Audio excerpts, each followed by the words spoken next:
প্ৰধানমন্ত্ৰীয়ে কান্দে কাৰোবাৰ বাবে এয়া দুখৰ চকুপানী কাৰোবাৰ বাবে এয়া ঘৰিয়ালৰ চকুপানী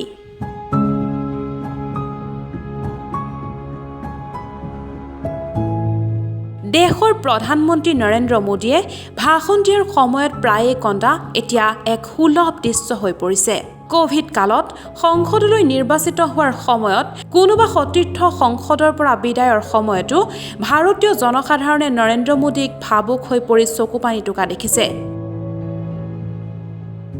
নৰেন্দ্ৰ মোদীৰ চকুপানী বহুতেই সমালোচনা কৰাও দেখা গৈছে বহুতে নৰেন্দ্ৰ মোদীৰ চকুপানী ঘৰিয়ালৰ চকুপানীৰ সৈতে ৰিজাইছে যি কি নহওক 21 মেৰ দিনাখন দেশৰ কোভিডত মৃত্যু হোৱা লোকসকলৰ প্ৰতি শ্ৰদ্ধাঞ্জলি জ্ঞাপন কৰি পুনৰ চকুপানী টুকা দেখা গ'ল প্ৰধানমন্ত্ৰী নৰেন্দ্ৰ মোদীক इस वायरस ने हमारे कई अपनों को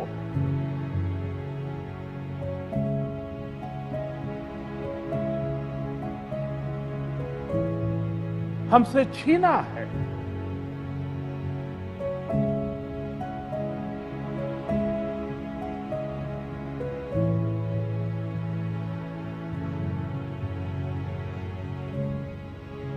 मैं उन सभी लोगों को अपनी विनम्र श्रद्धांजलि देता हूं और उनके परिजनों के प्रति सांत्वना व्यक्त करता हूं ইয়াৰ পূৰ্বেও প্ৰধানমন্ত্ৰী নৰেন্দ্ৰ মোদীয়ে বহুবাৰ কান্দিছিল কেতিয়া কান্দিছিল প্ৰধানমন্ত্ৰী নৰেন্দ্ৰ মোদীয়ে আহক চাও আমাৰ এই প্ৰতিবেদনত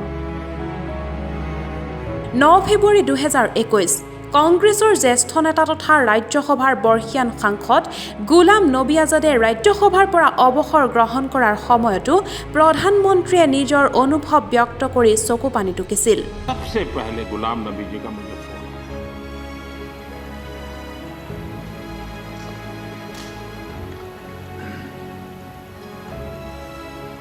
और वो फोन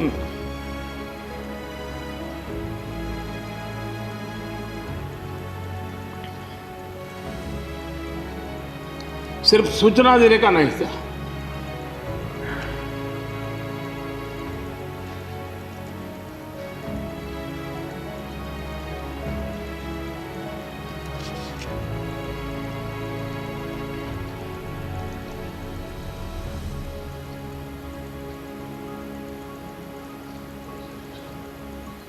उनके आंसू रुक नहीं रहे थे फोन पे उस समय प्रणब मुखर्जी साहब डिफेंस मिनिस्टर थे मैंने उनको फ़ोन किया मैंने कहा साहब अगर फोर्स का हवाई जहाज़ मिल जाए डेड बॉडी को लाने के लिए रात देर हो गई थी प्रणब मुखर्जी साहब ने कहा आप चिंता मत कीजिए मैं करता हूँ व्यवस्था लेकिन रात में फिर गुलाम नबी जी का फोन आया वे एयरपोर्ट थे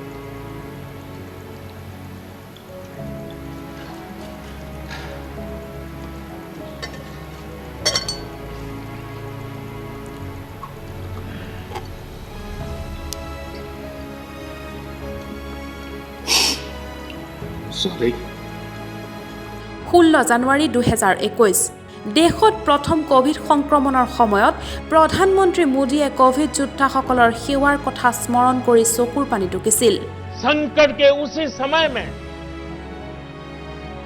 निराशा के उसी वातावरण में कोई आशा का भी संचार कर रहा था। हमें बचाने के लिए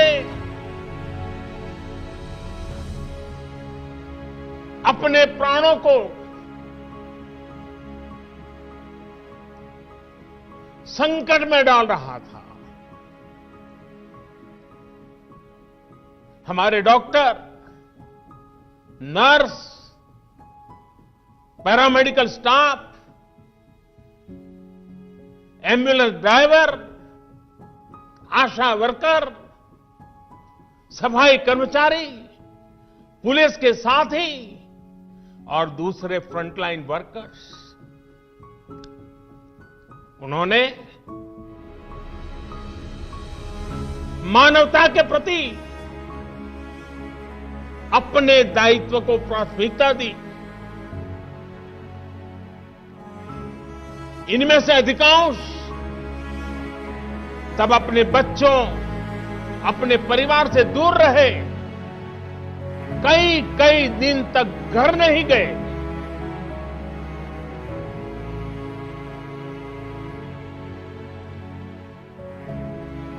सैकड़ों साथी ऐसे भी हैं जो कभी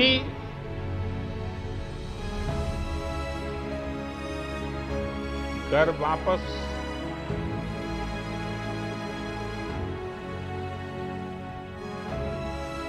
लौट ही नहीं आ पाए।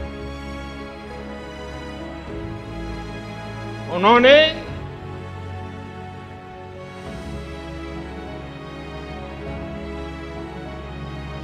एक एक जीवन को बचाने के लिए अपना जीवन आहुत कर दिया। 25 ছেপ্টেম্বৰ 2015 চন নৰেন্দ্ৰ মোদীয়ে আমেৰিকাস্থিত ফেচবুকৰ মুখ্য কাৰ্যালয়ত অনুষ্ঠিত এক অনুষ্ঠানত অংশগ্ৰহণ কৰি নিজৰ পিতৃ মাতৃৰ কথা স্মৰণ কৰি ভাবুক হৈ পৰিছিল। मैं भी एक सामान्य परिवार से हूँ। मेरे जीवन में मेरे माँ बाप का बहुत बड़ा रोल रहा है। मैं बहुत गरीब परिवार से हूँ। आप जानते हैं, मैं रेलवे स्टेशन पे चाय बेचता था। हमारे पिताजी तो रहे नहीं हैं।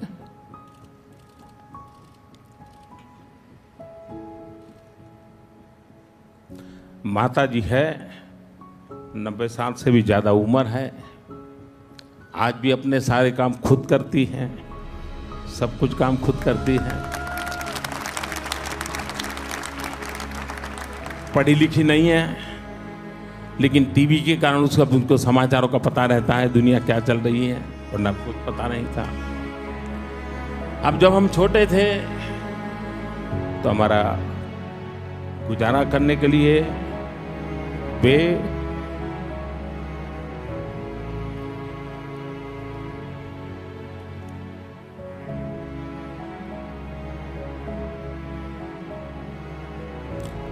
अड़ोस पड़ोस के घरों में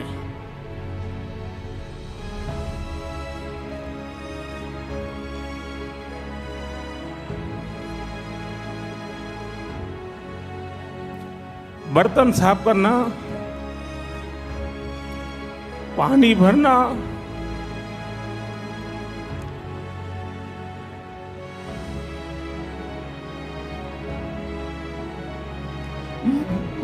मजदूरी करना,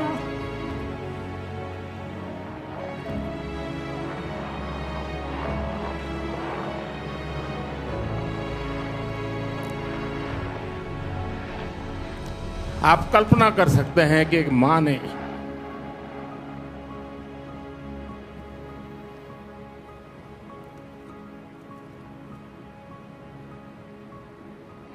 अपने बच्चों को बड़ा करने के लिए कितना कष्ट उठाया होगा। 20 মে 2014 লোকসভা নিৰ্বাচনত বিজয় সাব্যস্ত কৰাৰ পাছত নৰেন্দ্ৰ মোদীক সংসদীয় দলৰ নেতা হিচাপে নিৰ্বাচিত কৰাৰ পাছতো নৰেন্দ্ৰ মোদীয়ে নিজৰ ভাষণত অটল বিহাৰী বাজপেয়ী আৰু লালকৃষ্ণ আদৱানীক স্মৰণ কৰি আৱেগিক হৈ পৰে। आडवाणी जी ने एक शब्द प्रयोग किया, मैं आडवाणी जी से प्रार्थना करता हूं वो शब्द उपयोग न करें। उन्होंने कहा, नरेंद्र भाई ने कृपा की।